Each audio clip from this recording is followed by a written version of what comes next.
Hi Y10. In this video, you're going to be continuing to look at your tropical rainforest case study, which is the Amazon rainforest. And in particular, you're going to look at sustainable management strategies.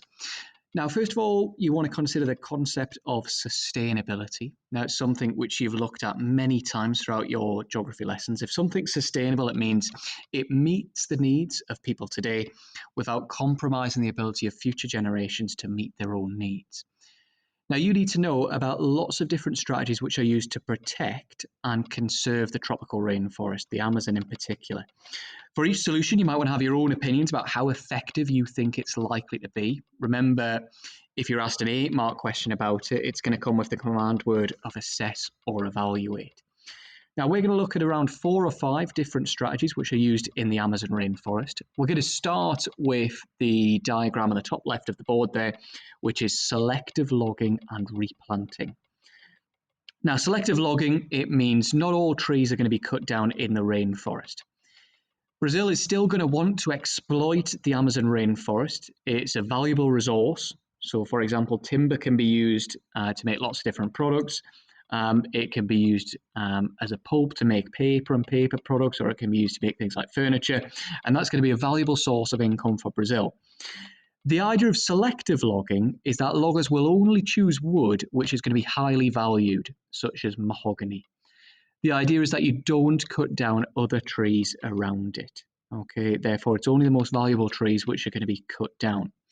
Now, it's not a perfect solution. Sometimes those trees will fall, and as they do so, they'll damage other trees. And then the loggers themselves, they'll need access to the rainforest. So some forests will have to be cleared in order to make way for things like road building and machinery.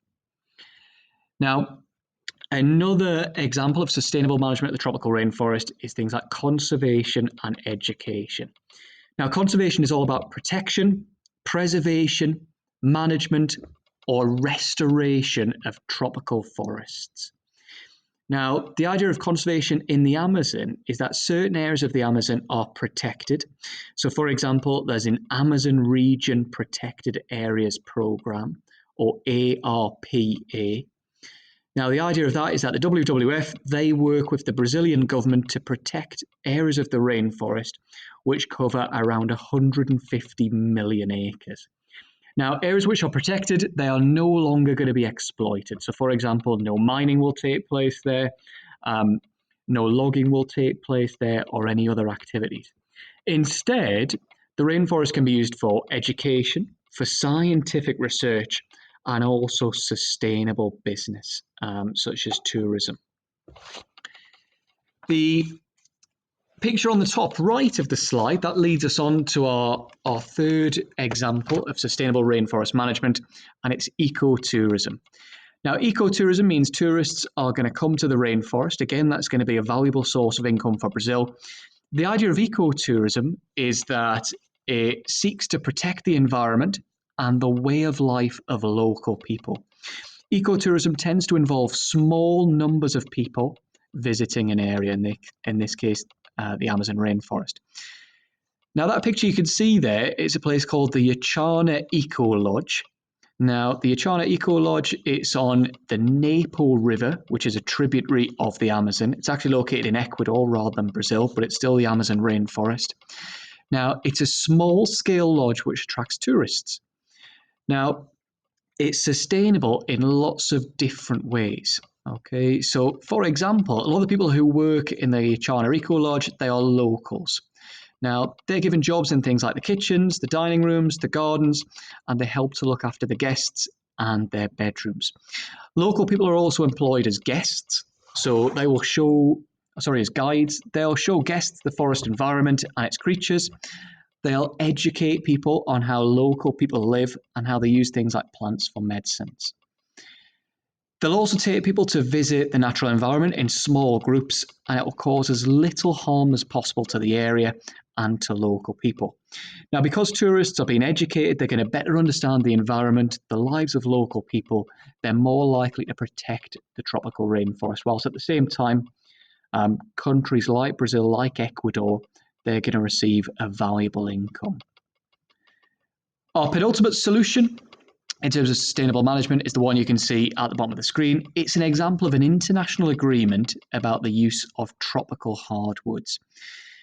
Now, this one in particular is the International Tropical Timber Agreement. It was set up in 2006. The idea is to promote the expansion and diversification of the international trade in tropical timber from sustainably managed and legally harvested forests. And it also promotes the sustainable management of tropical timber producing forest. 71 different countries have signed up to the agreement sponsored by the United Nations. So the idea of international agreements, they'll recognise that deforestation is going to take place, that timber is a valuable resource, but it needs to be extracted in a sustainable way, okay, rather than things like clear cutting or illegal logging. Now, our final example of a sustainable management solution is debt reduction. Now, unfortunately, many rainforests are found in developing or emerging countries. Because those countries tend to be poorer, they want to exploit their tropical rainforests.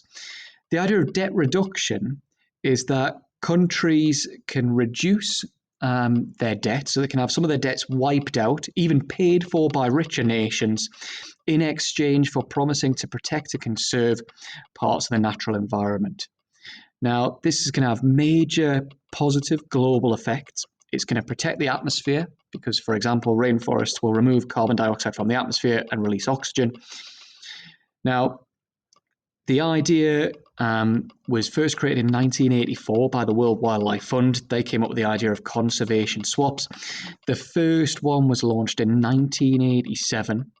It was launched in partnership between the government of Bolivia and Conservation International.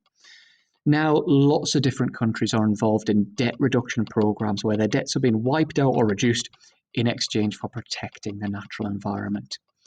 Now, my advice is just make sure that you understand those different examples of sustainable management.